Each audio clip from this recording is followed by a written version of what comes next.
Kombe la CRDB au CRDB Federation Cup inarejea. Wekundu wa Msimbazi Simba wanashuka dimbani kukabiliana na B19 kwenye uwanja wa Meja Isamuhyo hapo jijini Dar es Salaam. Mimi Usama Hamisi Usama niko na Mdachi Omari, tunaenda kuangalia kwa kina sana juu ya kile ambacho tukitarajie kitatokea kwenye mchezo huu wa kombe la shirikisho nchini Tanzania au CRDB Federation Cup. Mdachi. Naam.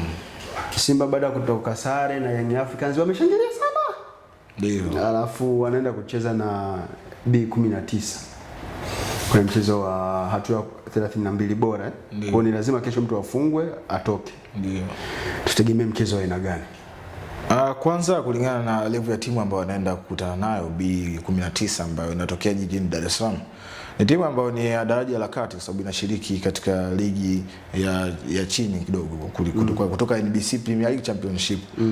Na ni timu ambayo mpaka kufika hapa tayari imepiga hatua kwa sababu timu kama hii kuikuta kwenye hatua 32 bora kwenye CRDB maana yake imefanya kazi kubwa mpaka kuikuta hapa. Kwa hiyo siku ya kesho Simba inawezekana kukutana na surprise, na Simba ni miongoni mwa timu ambazo zimekuwa zikikutana na surprise kutoka kwa timu ndogo hizi. Tushawahi kushuhudia Simba akitolewa na Mashujaa ikiwa katika daraja ya chini kuliko Simba. Lakini pia wamekutolewa na Green Warriors. Zimeshawahi kuwatoa Simba. Kwa hiyo mwalimu Steven Baka kwa siku ya kesho nadhani atakuwa amepitia kalenda ya Simba katika daftari la Simba katika CRDB kwenye kombe la FA, namna ambavyo wamekuwa kukutana na surprise mbalimbali wakitolewa katika bila kutarajia. Ni mchezo ambao anakwenda kujiandaa huku akiwa anakosa baadhi ya wachezaji akiwemo Selemani Mwalimu ambaye ni mshambuliaji utegemezi kwa sasa kwenye kikosi cha Simba kulingana na hali ilivyo. Sasa katika mchezo huu nadhani atakwenda kutengeneza ile strategic yake kulingana na mchezo husika. Lakini wakati anaingia mchezo huu akumbuke kwamba ni timu ya kawaida ndio, lakini kuna kitu ambacho inacho cha kufanya, ndio maana imefika katika hatua hii ya 32 bora. Kumbuka timu zinazoanza kucheza michuano ya CRDB ni nyingi kweli.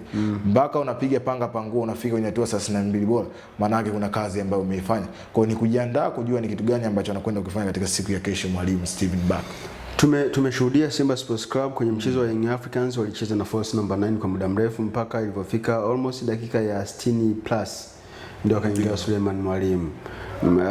Tutegemee baada ya Simba kumkosa Suleiman Mwalimu wataendelea kuwa na force number 9 au Baraka Mongosi ataongoza jahazi la Simba Sports Club kwenye mchezo huu wa CRDB Federation Cup? Katika siku ya kesho kwa mtazamo wangu mimi na ninavyotazama kikosi cha Simba namna kilivyo kwa sasa kulingana na ukosefu wa wachezaji kadhaa akiwemo Selemani Mwalimu. Mwalimu hana chaguo lingine kama anahitaji kucheza na namba 9 asilia kwenye kikosi cha Simba siku ya kesho. Lazima ataanza na Baraka Mongosi ambaye ni msajili mpya kutoka Mbeya City, lakini tayari ana bao moja kwenye michuano hii alofunga mchezo uliopita. Kwa hivyo mwalimu anaweza akamtumia siku ya kesho, na naona uwezekano wa kumtumia siku ya kesho kulingana na aina mchezo ambao Simba anakwenda kucheza. Ingekuwa ni mechi ya ligi kuu ya NBC Premier League ilikuwa ni ngumu sana kumuona Baraka Mongosi akicheza kama katika mchezo uliopita wa dabi ya Kariakoo ambavyo aliweza kuanza na force number 9 ina Josephine Loemba. Kwa Baraka Mongosi naiona nafasi yake siku ya kesho. Ningekuwa mimi ni mtu wa karibu wa Baraka Mongosi ambaye niko naye karibu, cha kumshauri ni kwamba hii nafasi ambayo anaipata wakati huu ambao wanaupata ambao washambuliaji ambao wanaaminiwa na kikosi hawapo ama wanapatwa na kazi ya kuhudumu kwenye kikosi, ndio gepu ambao wangelitumia kuonesha faida ama kuonesha uaminifu juu ya kile ambacho watu walimsajili na kuwa na imani naye katika kipindi hichi wa kuisaidia timu, ili pindi ambapo wanarejea wale wawe na maswali ya kujiuliza kwamba tayari katika namba ambayo tunacheza kuna mtu ambaye tayari ameonyesha kitu wakati ambao sisi hatupo, na mwalimu amekwishakuwa na imani naye na imani ameitengeneza kwenye kikosi. Kwa hiyo yeye kama mchezaji kuna kitu ambacho anapaswa kukifanya ili atengeneze daraja lake na aweze kujitengeneza yeye mwenyewe, ajitafute. Goli moja Yes amefunga katika mchezo ambao alianza moja kwa moja, na ni mchezaji ambaye ukimtazama muda mwingi huwa achezi sana katika eneo la juu, japokuwa yeye ni namba 9. Katika mchezo uliopita alikuwa anashuka mpaka chini huku anakuja kuchezea huku chini, back pass. Uwezo anao, nguvu anazo, ana uwezo wa kupokea mpira na akalinda vizuri, isipokuwa ni vitu vichache tu ikiwemo utulivu katika eneo la juu. Katika eneo la kushambulia mchezaji anapokosa utulivu ndio ile unakuta mara nyingi paisha nyingi katika eneo ambalo mpira ambao ulikuwa unahisi na kupiga kawaida tu, mchezaji anapiga katika eneo ambalo sio sahihi. Kwa hiyo yeye kama mchezaji akijitazama na akitafsiri kile ambacho amepewa kwa wakati huu, anaweza kawa mchezaji mzuri kama atakwenda kubadilika kulingana na nyakati ambazo zipo sasa hizi na kuweza kumfanya mwalimu Steven Barker kuwa na machaguo mengi. Ukitazama mwendelezo wa Simba kwenye misimu hii minne, tunaelekea msimu wa 5, wamekuwa na ukata wa mataji.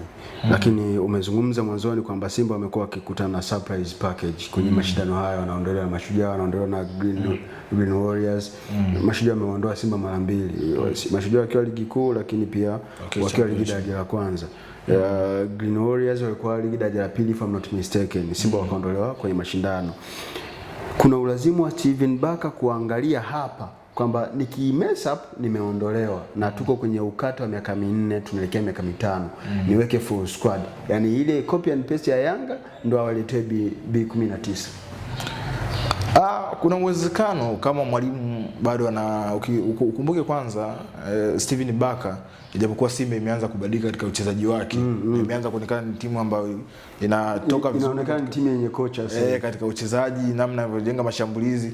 Kama ataendelea na mpango wake wa kuitengeneza timu, natarajia kikosi chake chote anaweza akakitupa ndani katika mchezo wa kesho, ili kuendelea kujenga timu yake na kujua namna gani ambavyo atatengeneza connection na kuendelea kuifanya timu ionekane inayocheza huku inafunga, lakini inacheza kwa mchezo ambao tayari hii timu hata kama itabanwa, kuna namna ambavyo inaonekana baadaye na uwezo wa kupata bao.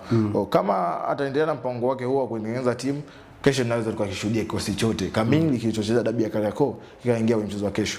Lakini kama atahitaji kupumzisha nguvu kazi kulingana na ratiba ambayo ipo, maana baada ya mchezo wa kesho wana mchezo dhidi ya Singida Black Star Machi 11 na mchezo mwingine wa ligi kuu. Ratiba iliyopo kwa mtazamo wangu ni ratiba ngumu sana.